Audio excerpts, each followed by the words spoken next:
Hi, this is Sherry Dinkins, your instructor. Just wanted to do a short video that talks about the sample student essay that I include with the English 110 class and describe why this argument essay is aligned with the instructions and seems to have done very well grade-wise.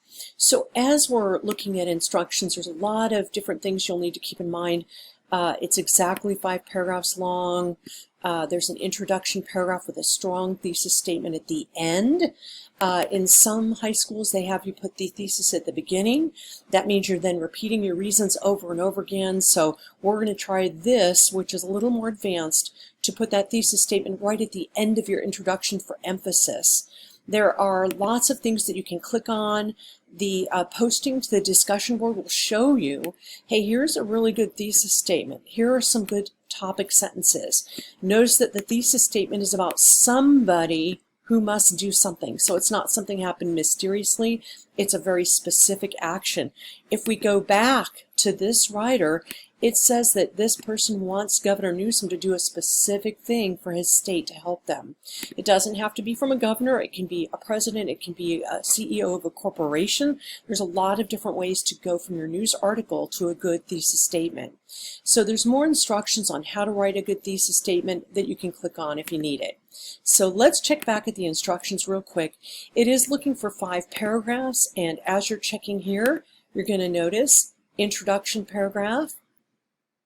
This is body paragraph number 1, body paragraph number 2, body paragraph number 3, and a conclusion, and that's it.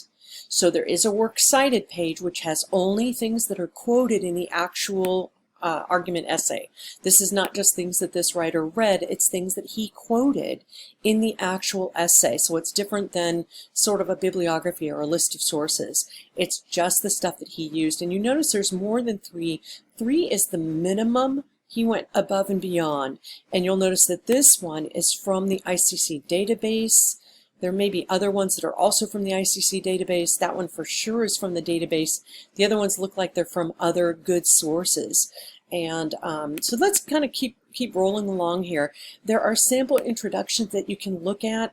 There's kind of a use a shocking quote, and that's the style that this writer uses. So this quote won't fit underneath the other reasons. His reasons that he wants Governor Newsom to start doing controlled burns or prescribed burns is number 1, there'll be less burnable fuel. Number 2, it will save money. Number 3, it will save lives. People won't die and their property won't get burned up. So if I look at this, this is just a general quote. It's a shocking quote, but it doesn't talk about lives or individual homes. It doesn't talk about burnable fuel is being used up, and it also doesn't talk about that we're going to save money. It just mentions something that's shocking, and that's an excellent quote. Notice the quote is at the beginning of the introduction. He spends some time kind of going into what they've done in the past, etc. It's tempting in this area to repeat all of your reasons. You're actually under no obligation to do that. This person is a pretty darn good writer, so he did very well, but in some cases that will come off as repetitive, so that's your call. In the example, there's a quote that doesn't fit underneath all of these reasons. It's an extra quote that doesn't fit other places. Then the writer here does some explanation. Then he or she puts in the thesis statement. So notice that thesis statement is at the end of your introduction, not in your beginning or in the middle. So as you notice, here's that thesis statement again. As we get to body paragraphs, each of the body paragraphs starts out with a topic sentence that has a clear reason. And each reason should have an argument transition in front, and there's an example of what those argument transitions are. If we look at, even under the sample introductions, each one of these has some topic sentences, and there's one reason, another reason, a second reason, a third reason, the most important reason. So each of these has that argument transition to lead that topic sentence so that you know what to expect. So let's go back to that argument essay here. So notice how short and direct. It doesn't say one reason Governor Newsom should remove restrictions. It just says one reason is this will reduce. So there's a use of an indefinite pronoun on purpose to make the reader go back and read that thesis statement. So you don't need to repeat over and over, Governor Newsom will do this and that will result in. We don't need to repeat the thesis statement over and over. Let's go ahead and check the second one. One reason is that this will save money. Notice how direct that is. It does use one of those argument transitions. So in each case, there's an argument transition. You can use a second reason as a third reason, last and most importantly. You can kind of work with those a little bit to try out different ones, but we want that topic sentence to be at the start of each of the body paragraphs. We're not going to be mysterious and tell the person what is that topic sentence later on. We're going to put it out there first. So we want to lead with a main idea. When you're looking at the introduction, this is the main idea or thesis statement that rules the whole essay. Each of these topic sentences is a main idea which rules that whole body paragraph. There is no information that appears below in that body paragraph that isn't ruled by that topic sentence. So as you're glancing at the instructions, you need 2 to 3 short quotes in each body paragraph. You'll need to put in in-text citations so you don't goof up and plagiarize. Each body paragraph ends on a closing sentence, which basically just rewords the topic sentence. So let's take a look and see at how many quotes this person uses for each of these body paragraphs. Here's one short quote by somebody named Welshams. Here's another short quote by something called controlled burning. So that's 2 quotes in this body paragraph. Let's look at the second body paragraph. Here, and notice these are short quotes. This one's probably the longest one he uses. It's still only one sentence. We're not putting in whole paragraphs or 2 or 3 sentences and dumping in a bunch of quotes to fill up the paragraph. We're only using quotes that will help the paragraph. And notice that this writer does a lot of writing before quotes or in between quotes. Notice that he explains the quotes to the reader. In this case, he's cutting off part of the quote he doesn't want, and he's adding his own word and putting a quote mark. That's totally fine. Then he explains stuff later on. So we don't want a bunch of quotes jammed together with no explanation in between. Let's go ahead and look at how many he's got in the second body paragraph. Here's a longer quote, probably the longest he's used. Here's another part of a sentence. Notice he cuts off the boring part there. And then he's got one more right here. The rest of it is explanation in between all of those quotes so that it doesn't feel like those quotes are just jammed together. When quotes are put together one after the other, after the other, after the other, your reader forgets about your writer's voice. They start thinking this is all about what Sumner and Roth says or what Campbell says. They've forgotten that you're even there. So we want to pad those quotes with your explanation. Then this writer actually explains more and then ends on a closing sentence. Let's take a look at the last body paragraph, which is probably the shortest one here. It has a quote from some people named Ryan and Mac. It has another quote, and notice that he didn't like the front part, so he adds his own wording, then puts the quote mark and a ... to say, I cut off the front of this, which wasn't useful to me. But he does end that quote on the author's name. Now, as you're looking at these in-text citations, you'll notice this one does not have an author. That's because this source does not have an author. That does not mean that it's weak. In fact, National Geographic is a very strong source. In fact, it's an organization rather than being a .com or a .edu, so it's a very strong source.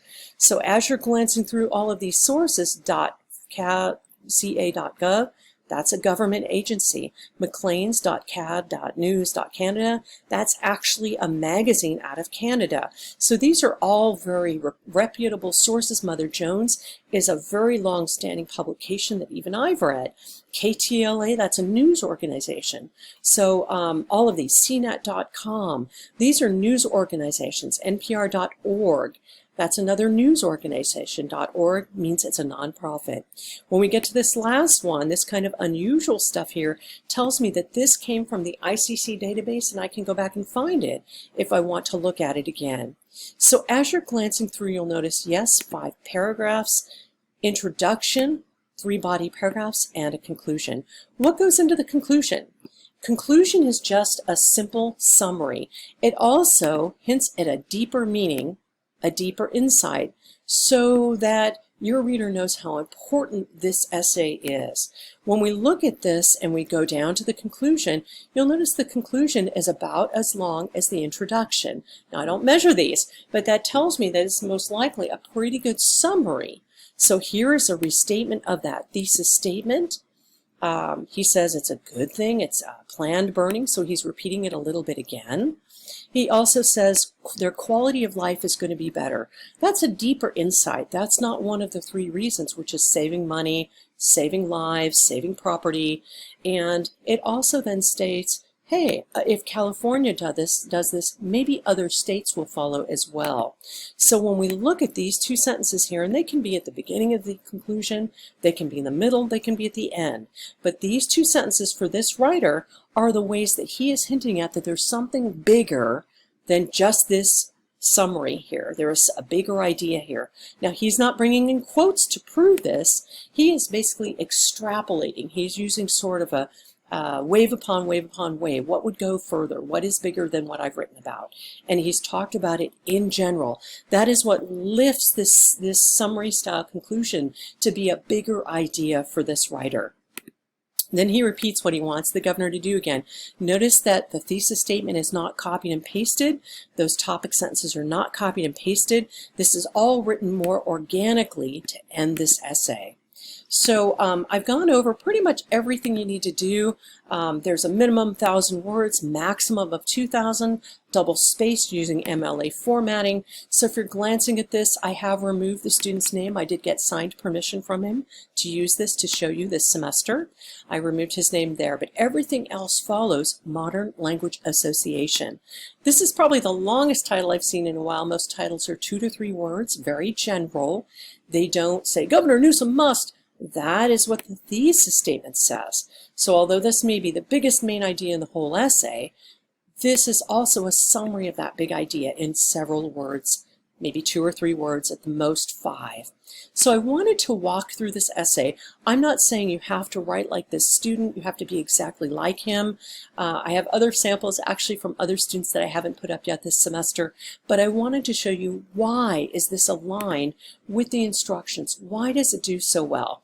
And the first checkpoint was that discussion board where that student gave me an outline and I gave him some feedback. He went and made some changes to hopefully do better, and then he moved to a rough draft, and here is his final draft.